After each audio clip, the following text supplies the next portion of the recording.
Hello everyone, welcome back to my channel Special Accounts Classes by Neeru Yadav. Today's session on the topic of special transactions. तो last class का एक बार हम हम question के through करेंगे। तो देखिए, Mohan who owned rupees 5,000 had become insolvent. He paid 40 पैसा in a rupee in full settlement. अब देखिए इसमें क्या बोला गया है, मोहन जिससे हमें 5,000 रुपए मिलने थे वो क्या हो गया, इंसॉल्वेंट हो गया, मतलब दिवालिया हो गया। उसने कितना पे किया, ही पे 40 पैसा इन रूपी इन फुल सेटलमेंट। उसने क्या किया, मोहन एक व्यक्ति था जिससे हमें 5,000 रुपए मिलने थे, लेकिन क्या हुआ, वो इंसॉल्वेंट हो गया, दिवालिया हो गया। तो उसने क्या किया, 1 रुपए में से कितना 40 पैसा पे किया।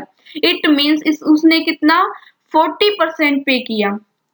ठीक है, तो हम अब एंट्री क्या बनाएंगे, कैश अकाउंट डेबिट। कैश हमें कितनी रिसीव हुई, ओनली 40%, मतलब 5,000 की कितनी 40%, 5,000 का 40% कितना हुआ 2,000। अब देखिए, ठीक है, लेकिन मोहन से मिलने कितने थे 5,000।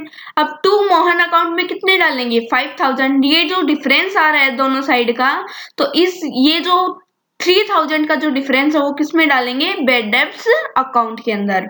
तो क्या एंट्री बनाएंगे, cash account debit 2,000 plus bad debts account debit 3,000 to Mohan account 5,000। तो ये किससे रिलेटेड थी, हमारी ट्रांजेक्शन बैड डेब्ट से रिलेटेड थी। अब देखिए सेकंड, यहाँ तो क्या हुआ, बैड डेब्ट हो गया। अब सेकंड में क्या होगा, बैड डेब्ट्स रिकवर। जो बैड डेब्ट था वो क्या हो गया, रिकवर हो गया, हमें मतलब मिल गया। अब देखो, receive cash for bad debts right return of last year 9,000। हमने लास्ट ईयर जो 9,000 रुपीज जो बैड डेब्ट्स के नाम से राइट ऑफ कर दिए थे वो अब हमें रिसीव हो गए। तो हम एंट्री क्या बनाएंगे हमारी बुक्स के अंदर, cash account debit to bad debts recover account 9,000। अब थर्ड देखिए, cash withdrawn for personal use. जब भी कैश विड्रॉ करेगा एक प्रोप्राइटर पर्सनल यूज के लिए, तो उसे किस नाम से डेबिट करेंगे। अब देखिए, cash of ₹10,000 was withdrawn bye proprietor for personal use. Cash जो थी 10,000 रुपए की विड्रॉन कर ली प्रोप्राइटर ने अपने पर्सनल यूज के लिए। तो हम क्या एंट्री बनाएंगे हमारी बुक्स के अंदर, ड्रॉइंग अकाउंट डेबिट 10,000 से, क्योंकि जब भी प्रोप्राइटर पर्सनल यूज के लिए कोई भी अमाउंट निकालता है तो उसको हम ड्राइंग के नाम से डेबिट करते हैं। तो drawing account debit to cash account. Cash हमारी क्या हुई, कम हुई है ना, तो कैश कम हो जाएगी और ड्राइंग को हम डेबिट कर देंगे ड्राइंग के नेम से। तो 10,000। ये थी हमारी थर्ड एंट्री। अब देखिए फोर्थ एंट्री में क्या है, payment on account and payment in full settlement. देखिए दो अलग अलग टर्म है ये, payment on account and payment in full settlement. तो हम दोनों को क्या करेंगे, एक एक एग्जांपल के थ्रू करेंगे। तो पहले करते हैं हम फुल सेटलमेंट वाला पार्ट। अब देखिए, receive ₹9,900 from Hari in full settlement of his ₹10,000। अब इसमें क्या बोला गया, हमें रिसीव कितने हुए हैं 9,900 हरी से, लेकिन मिलने कितने थे हमें 10,000 in full settlement of each. इस जो ये टर्म है in full settlement of each ₹10,000, इस पॉइंट को ध्यान रखना है हमें। तो इस केस में हम क्या करेंगे, एंट्री क्या बनाएंगे, कैश अकाउंट डेबिट। हमें कितना रिसीव हुआ है 9,900, लेकिन कितना मिलना था 10,000, लेकिन जो 100 रुपीज नहीं मिला है उसको किसके अंदर डाल देंगे, discount allowed account debit to Hari 10,000। हमने डिस्काउंट दी हरी को 100 रुपीज की। आया समझ में, ठीक है ना। तो अगर फुल सेटलमेंट का नेम लिखा गया हो तो जो जितनी रिसीव हुई उसे कैश में डालेंगे, लेकिन जो अमाउंट कम है किससे, जो हरी से 10,000 मिलते हैं, तो 100 रुपीज हम किस में डालेंगे, डिस्काउंट अलो अकाउंट डेबिट, क्योंकि हमने 100 रुपीज की क्या दे दी, उसको डिस्काउंट दे दी। अब देखिए बी, ये तो फुल सेटलमेंट का केस है। बी में देखिए, receive ₹9,900 from Ram on his account for ₹10,000। Receive हमें 9,900 राम से रिसीव है ऑन हिज अकाउंट फॉर ₹10,000। इसमें एक बुक देखो मैंने नोट किया है specifically, full settlement not given in this case. अगर हमें फुल सेटलमेंट नहीं दिया गया हो तो इस केस में हम डिस्काउंट को रिकॉर्ड नहीं करेंगे। इस चीज पे ध्यान देना, क्योंकि यहाँ पे कंफ्यूजन क्रिएट होता है दोनों जब पेमेंट ऑन अकाउंट दिया हो तो उस केस में हम डिस्काउंट रिकॉर्ड नहीं करेंगे। तो देखिए हम एंट्री क्या बनाएंगे, cash account debit to Ram 9,900 और राम के अकाउंट में भी 9,900। अगर फुल सेटलमेंट दिया होगा तो हम उस टाइम डिस्काउंट को रिकॉर्ड करेंगे हमारी बुक्स के अंदर, लेकिन ओनली ऑन अकाउंट दिया हो तो हम डिस्काउंट को रिकॉर्ड नहीं करेंगे हमारी बुक्स के अंदर। ओके चलो नेक्स्ट। अब देखिए फिफ्थ जो है उसमें क्या बोला गया है, गुड्स टेकन। ये देखिए सारी एक जैसी ट्रांजेक्शन, जैसे for personal use, goods give as charity, goods given as free sample, goods use to make asset. ठीक है, तो इन सभी केस में हम क्या करेंगे, टू परचेज जितनी भी अमाउंट होगी, अगर पर्सनल यूज के लिए की गई है तो भी हमारी क्या होगी, परचेज कम होगी। तो हम क्या करेंगे, एंट्री देखो first entry for personal use के लिए हमने गुड्स का यूज किया तो हमारी एंट्री क्या होगी, drawing account debit to purchase account. हमारी परचेज क्या होगी, कम होगी, और ये किस में डाल देंगे, हम ड्रॉइंग अकाउंट में डाल देंगे पर्सनल यूज के लिए। सेकंड देखिए goods given as charity, charity के रूप में हमने गुड्स को डिस्ट्रीब्यूट किया तो देखिए क्या आएगा, चैरिटी अकाउंट डेबिट तो टू परचेज अकाउंट, हमारी जो परचेज है वो क्या हो जाएगी, कम हो जाएगी, और चैरिटी को हम डेबिट करेंगे। अब देखो C goods given as free sample, free sample हमने क्या एडवर्टाइजमेंट के लिए कुछ गुड्स को फ्री सैंपल के रूप में डिस्ट्रीब्यूट कर दिया, तो उस केस में हम एंट्री बनाएंगे advertisement expenditure account debit to purchase account, इससे हमारी परचेज कम हुई।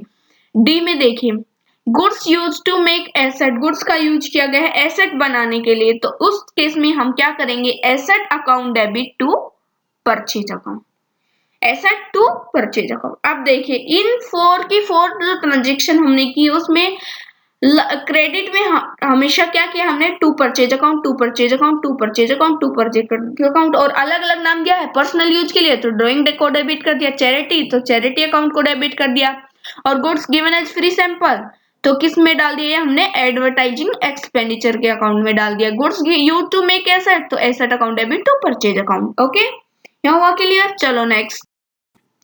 अब देखिए हमारा जो 6 पॉइंट है, this is the most important, और इस पे एक फुल कंसंट्रेट करके ध्यान में देख के करना, क्योंकि यहाँ पे बच्चे बहुत सारी गलती करते हैं। अब देखिए ट्रेड डिस्काउंट और कैश डिस्काउंट, इसको लेते हुए चलेंगे अपन और एग्जाम्पल के थ्रू करेंगे हम। ट्रेड डिस्काउंट क्या होता है, जो लिस्ट प्राइस पे हम लिस्ट प्राइस में से लेस करते हैं, और कैश डिस्काउंट क्या होता है, कैश डिस्काउंट, ये बात ध्यान रखना, कैश डिस्काउंट हमेशा जो हम इमीडिएटली पेमेंट करते हैं उसके ऊपर रिसीव होता है, और जो टोटल अमाउंट होती है हमारी उसमें से हम सबसे पहले ट्रेड डिस्काउंट को लेस करते हैं, और उसको लेस करने के बाद हम जितनी पेमेंट इमीडिएट कर रहे हैं उसको उस पे हम कैश डिस्काउंट देते हैं। अब देखिए एग्जाम्पल के थ्रू करते हैं तो अच्छे से क्लियर होगा हमारा। अब देखिए boat goods at least price of ₹25,000 from Mohan, less 20% trade discount and 2% cash discount and paid 40% by check immediately। अब देखो इस क्वेश्चन को बहुत ध्यान से पढ़ो। हमने गुड्स को परचेज किया, एट लिस्ट प्राइस कितनी है उस गुड्स की, 25,000 है, ठीक है।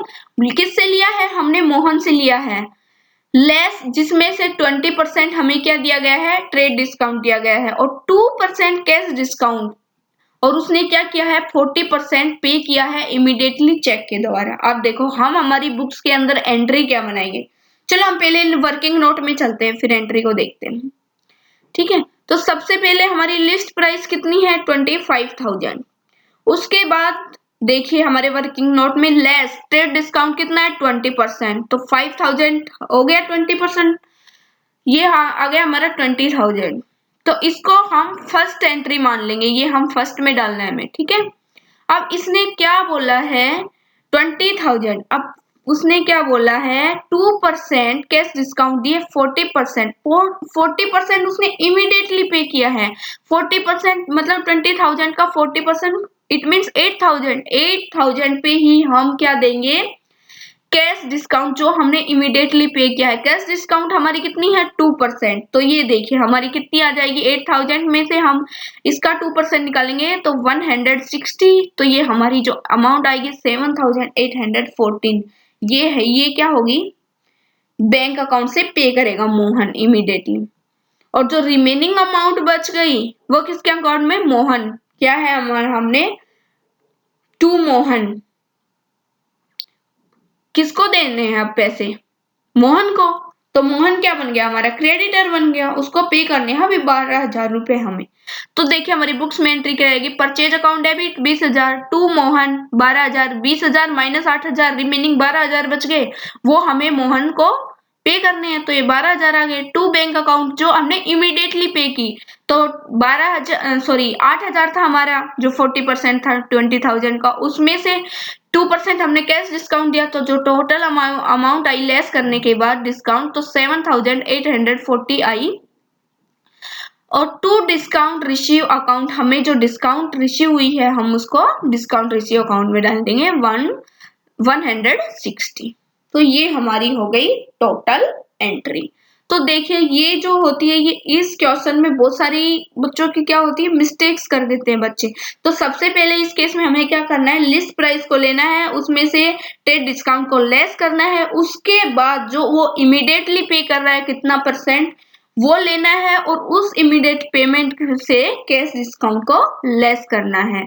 ठीक है चलो एक इसी टाइप का एक और नेक्स्ट। अब देखिए इसमें हमें क्या दिया हुआ है sold goods to Sonu for ₹10,000 allowing him cash discount हमने कितना दिया 10%।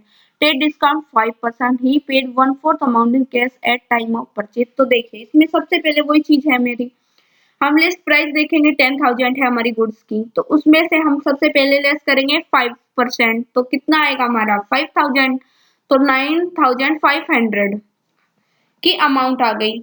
और उसमें क्या है हमें 10% क्या देना है कैश डिस्काउंट देना है। लेकिन वो कैश डिस्काउंट किस पे देना है 1/4 अमाउंट पे देना है 1/4 amount at in case at the time of immediate purchase 1/4 amount जो हमने इमीडिएटली पे की है। ठीक है तो देखो कैश अकाउंट हमारी एंट्री क्या आएगी कैश अकाउंट डेबिट जितनी हमें कैश रिसीव हुई इमीडिएटली कितना दिया है उसने हमें 1/4 अमाउंट दिया है 9,500 का। ठीक है और लेकिन 9,500 जो है उसका 1/4 निकालेंगे फिर उसमें से हम कैश डिस्काउंट निकालेंगे 10%। तो ये अमाउंट आएगी हमारी। फिर जो हमने डिस्काउंट दिया है कितना 10% जो डिस्काउंट दिया है 1/4 अमाउंट पे वो किस में डाल देंगे हमने उसको डिस्काउंट दिया है तो ये अमाउंट आएगी हमारी। और सोनू जो है उसको हम क्या कर देंगे डेबिट कर लेंगे ये हमारा डेटर बन गया 7,125। टू सेल्स अकाउंट में हम 9,500 ही डालेंगे। तो जो होती है ट्रेड डिस्काउंट उसको हम हमारी बुक्स के अंदर रिकॉर्ड नहीं करते हैं लेकिन हम कैश डिस्काउंट को हमारी बुक्स के अंदर रिकॉर्ड करते हैं। तो ये पॉइंट जो है वो बहुत ही ध्यान देने जरूरी है क्योंकि यहाँ पे बहुत ज्यादा मिस्टेक होती है बच्चों की। Okay thank you bye bye see you.